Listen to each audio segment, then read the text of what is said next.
नमस्कार दोस्तों, स्वागत है आपका आज के मुख्य समाचारों में। जी हाँ दोस्तों, आपको यहाँ पर देखने को मिलेंगी सुबह से लेकर शाम तक की तमाम बड़ी खबरें मुख्य समाचार ब्रेकिंग न्यूज अपडेट्स के रूप में। तो दोस्तों, आप सभी लोगों से रिक्वेस्ट है इस वीडियो को ज्यादा से ज्यादा लाइक और शेयर करें। तो चलिए दोस्तों, जान लेते हैं आज की पहली बड़ी खबर। शिवसेना की कार्यकारिणी बैठक में सीएम उद्धव ठाकरे को दी गई पूरी पावर। जी हां दोस्तों, महाराष्ट्र में जारी सियासी संकट के बीच शनिवार को शिवसेना की राष्ट्रीय कार्यकारिणी की बैठक हुई। बैठक में उद्धव ठाकरे समेत कई बड़े नेता शामिल हुए। इस दौरान कई प्रस्ताव पारित किए गए। राष्ट्रीय कार्यकारिणी में सर्वसम्मति से पूरे पावर उद्धव ठाकरे को दे दिए गए। वहीं बागियों पर कठोर निर्णय लेने का प्रस्ताव पास किया गया। इसके अलावा बागी विधायकों के परिवार के सदस्यों और करीबियों को शिवसेना के पदों से हटाया जाएगा। दोस्तों, शिंदे समूह के खिलाफ शिवसेना ने आक्रामक रुख अपनाते हुए चुनाव आयोग को पत्र लिखा और कहा कि किसी को भी शिवसेना या बाला साहेब ठाकरे के नाम का इस्तेमाल करने की इजाजत नहीं दी जाएगी। दोस्तों, आपकी जानकारी के लिए बता दें, शिंदे समूह नई पार्टी बना रहा है और बाला साहेब ठाकरे व शिवसेना का नाम लेने पर विचार कर रहा है। राष्ट्रीय कार्यकारिणी की बैठक के दौरान शिवसेना सांसद संजय राउत ने भी एक प्रस्ताव पेश किया, जिसके बाद शिवसेना से दगा करने वालों के खिलाफ कार्रवाई का अधिकार उद्धव ठाकरे को दिया गया है। इसके बाद दोस्तों, अगली बड़ी खबर। बागी विधायकों को डिप्टी स्पीकर ने जारी किया नोटिस। शिंदे गुट बोला, कोर्ट में करेंगे चैलेंज।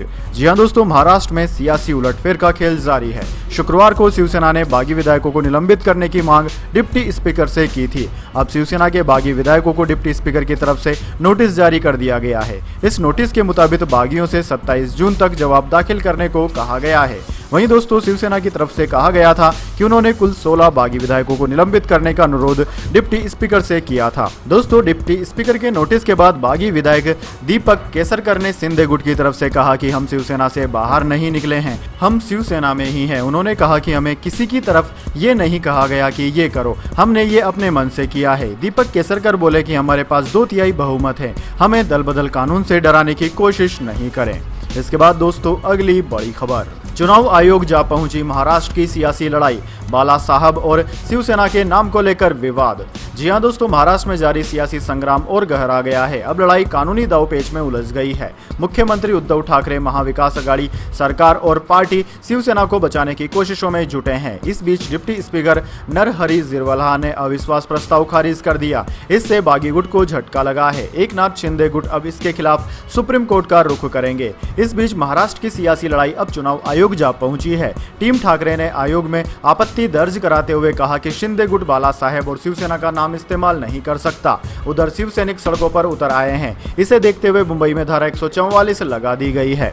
शिवसेना कार्यकर्ताओं ने पुणे में उत्पात मचाया। बागी विधायक तन्नाजी सावंत के दफ्तर में तोड़फोड़ की गई। उन्होंने कहा कि सभी बागी विधायकों और गद्दारों जिसने पार्टी प्रमुख उद्धव ठाकरे को संकट में डाला है को इस तरह की कार्यवाही का सामना करना पड़ेगा। शिवसैनिकों के उत्पात को देखते हुए मुंबई पुलिस ने हाई अलर्ट जारी कर दिया है।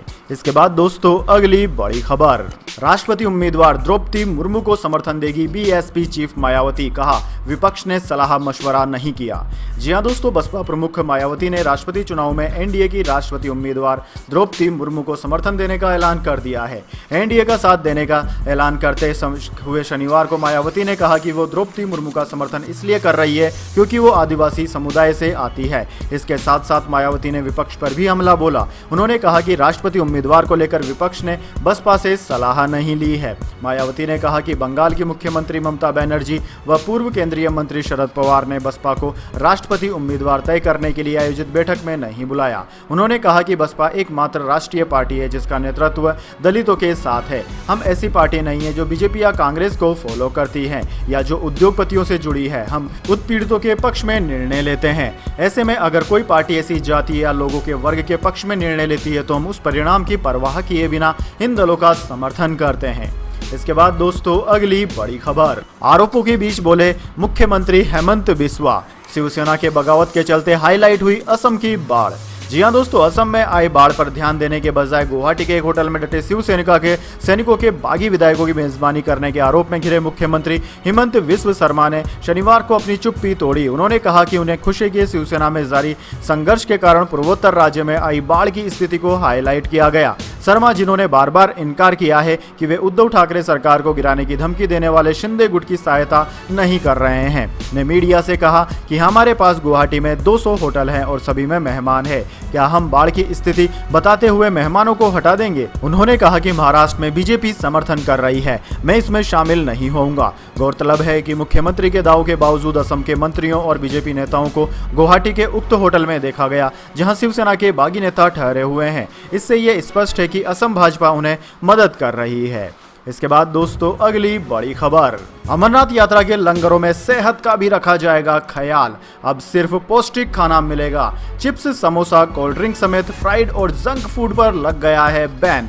जी हां दोस्तों, आपने बिल्कुल सही सुना। 2 साल बाद शुरू होने जा रही अमरनाथ यात्रा के दौरान लंगरों में fried food, junk food, sweet dish, chips, समोसे जैसी चीजें नहीं मिलेगी। ऐसी दर्जनों चीजें बैन कर दी गई है। दोस्तों, श्राइन बोर्ड ने सभी लंगर कमेटियों को पत्र लिखा है कि यात्रियों को हरी सब्जियां, सलाद, मक्केर की रोटी, सादी दाल, लो फैट दूध और दही जैसी पौष्टिक चीजें ही दी जाए। स्वास्थ्य विशेषज्ञों की राय पर लिए गए इस फैसले में बताया गया है कि हेल्थी फूड यात्रियों की सेहत ठीक रखेगा, उनका एनर्जी लेवल ठीक रखेगा, जिससे यात्रा में परेशानी नहीं होगी। इसी बीच दोस्तों, श्री अमरनाथ गुफा के रास्ते में लगातार मौसम बदल रहा है। 2 दिन से बर्फबारी जारी है, ऐसे में यात्रा शुरू करने में देरी भी हो सकती है। श्राइन बोर्ड ने 7 लाख से ज्यादा श्रद्धालुओं के पहुंचने की उम्मीद जताई है। 2019 में कुल 3.5 लाख श्रद्धालु पहुंचे थे। दोस्तों, जिन चीजों पर पाबंदी लगाई गई है उनकी लिस्ट आपको हम बता देते हैं। दरअसल दोस्तों, मांसाहार, शराब, तंबाकू और गुटखा पर पाबंदी पहले से ही थी, लेकिन इस बार पुलाव, फ्राइड राइस, भूरी, भटूरा, पिज्जा, बर्गर, तले पराठे, डोसा, तली हुई रोटी, ब्रेड बटर, अचार, चटनी, पापड़, नूडल्स, कोल्ड ड्रिंक्स, हलवा, जलेबी, चिप्स, मट्ठी, नमकीन, मिक्सचर, पकोड़ा, समोसा और हर तरह की डीप फ्राइड चीजें नहीं मिलेगी। इन सब पर रोक लगा दी गई है। सभी देश की 120 समाजसेवी संस्थाएं जो कि मार्ग पर लंगर लगाएगी, उन सबको पत्र लिख दिया गया है। इसके बाद दोस्तों अगली बड़ी खबर, ऐसे पुजारियों से भगवान ही बचाए। मंदिर की फर्जी वेबसाइट बनाकर भक्तों को लगाई 20 करोड़ की चपत। जी हां दोस्तों, कर्नाटक में धर्म के नाम पर ठगी का एक और हैरान करने वाला मामला सामने आया है।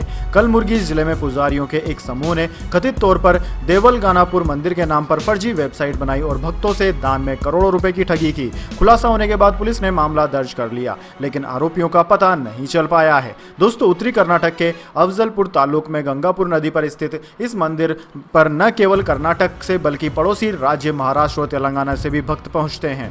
श्री दत्तात्रेय मंदिर के देवता हैं। पुलिस के अनुसार पुजारियों ने दत्तात्रेय देवालय, गंगापुर दत्तात्रेय मंदिर, श्री क्षेत्र दत्तात्रेय मंदिर जैसे नाम से लगभग 8 वेबसाइट्स बनाई। इन वेबसाइट्स के जरिए पिछले 4 वर्षों में 20 करोड़ रुपए की फीस और दान स्वीकार किए गए। इस राशि को उनके व्यक्तिगत बैंक खातों में भेजा गया। उन्होंने विभिन्न पूजा एवं अन्य अनुष्ठानों के लिए 10,000 रुपए से लेकर 50,000 रुपए तक का शुल्क ले रखा था। दोस्तों, इंडियन एक्सप्रेस में छपी रिपोर्ट के मुताबिक इस धोखाधड़ी का खुलासा हाल ही में हुई एक ऑडिट बैठक में हुआ। सूत्रों ने कहा कि हाल ही में एक साइबर फोरेंसिक ऑडिट की प्रारंभिक रिपोर्ट में बताया गया कि लगभग 2000 भक्तों ने नकली वेबसाइटों के माध्यम से पैसे का भुगतान किया था। इसके बाद दोस्तों अगली बड़ी खबर, एटीएस ने तीस्ता सितलवाड़ा को हिरासत में लिया। गुजरात की छवि खराब करने का लगा है आरोप। जी हां दोस्तों, गुजरात एटीएस की टीम ने शनिवार को तीस्ता सितलवाड़ा को हिरासत में लिया है। एक्टिविस्ट तीस्ता सितलवाड़ा को उनके एनजीओ से जुड़े एक मामले को लेकर हिरासत में लिया गया है। गुजरात एटीएस की टीम ने मुंबई स्थित तीस्ता के आवास से उन्हें हिरासत में लेकर सांता क्रूज थाने पहुंची। केंद्रीय गृह मंत्री अमित शाह ने आरोप लगाया था कि सितलवाड़ा द्वारा संचालित एनजीओ ने गुजरात दंगों के बारे में आधारहीन जानकारी दी थी। सुप्रीम कोर्ट ने 2002 के दंगों के एक मामले में राज्य के तत्कालीन मुख्यमंत्री नरेंद्र मोदी को दोषमुक्त करने के खिलाफ दायर एक अपील को शुक्रवार को खारिज कर दिया। अमित शाह ने कहा था कि मैंने फैसले को बहुत ध्यान से पढ़ा है। फैसले में स्पष्ट रूप से तीस्ता सितलवाड़ा के नाम का उल्लेख है। उनके द्वारा चलाए जा रहे एनजीओ, मुझे एनजीओ का नाम याद नहीं, ने पुलिस को दंगों के बारे में आधारहीन जानकारी दी। सुप्रीम कोर्ट ने शुक्रवार को हिंसा में मारे गए कांग्रेस सांसद एहसान जाफरी की पत्नी जकिया जाफरी की अपील को खारिज करते हुए कहा था कि अपील में दम नहीं था। न्यायमूर्ति NM खालविकर की अध्यक्षता वाली 3